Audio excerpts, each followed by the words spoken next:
Well, there's a lot of one-sidedness. Senate Minority Leader Mitch McConnell is slamming your colleague, freshman Congresswoman Marjorie Taylor Greene, in a statement yesterday referring to her loony lies and conspiracy theories. That's what Mitch McConnell said as, quote, this is what he calls her, cancer for the Republican Party and our country. A cancer for the Republican Party and our country. The Congresswoman responded on Twitter saying this: the real cancer for the Republican Party is weak Republicans who only know how to lose gracefully. Congresswoman, there is a push to have her removed from committee assignments now. What can you tell us about what's going on within the GOP here? Well, I can say, we've got to rebuild the Republican Party after the events of January 6th. I've been a really strong voice on this. We don't have room for QAnon conspiracy theorists.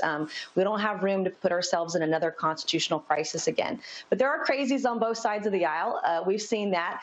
It's not just Republicans that have our own issues. Democrats have them too. We've seen Maxine Waters tell folks to go and threaten and harm members of the Trump administration, right?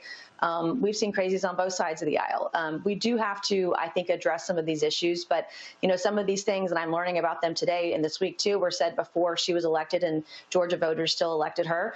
Just a few years ago, we saw another Democrat from Georgia, Cynthia McKinney, assault a Capitol Hill police officer, and nothing was done after that either. So we've got to look at precedent. We've got to have this conversation. We have to address it. And if we do a better job of holding ourselves accountable, we can also hold the left accountable as well. We have to have that moral authority, and that means addressing some of these situations. Well, you make a good point, because Marjorie Taylor Greene is an elected official. She was elected by her constituents. And we know what Maxine Waters said back in 2020. Maxine Waters went in front of a podium and said, if you're in the movies, if you're in a restaurant, if you're at the gas station and you see Trump officials, get in their face. Tell them to get out, that they're not wanted here. Maxine Waters said all of that. Get in their face was her comments. Where was Mitch McConnell then? Was she did Mitch McConnell call her a cancer to the Republic?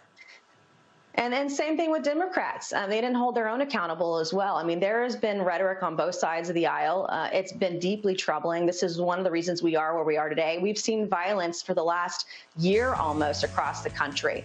And so we have to be honest and have that conversation. There's trouble. There are fringes on both sides. It's not one-sided. I mean, we have fringes on in both parties. That's the reality. All right. Congressman, we'll watch it and we'll spotlight it. Congresswoman Nancy Mace, thank you so much. We'll be right back.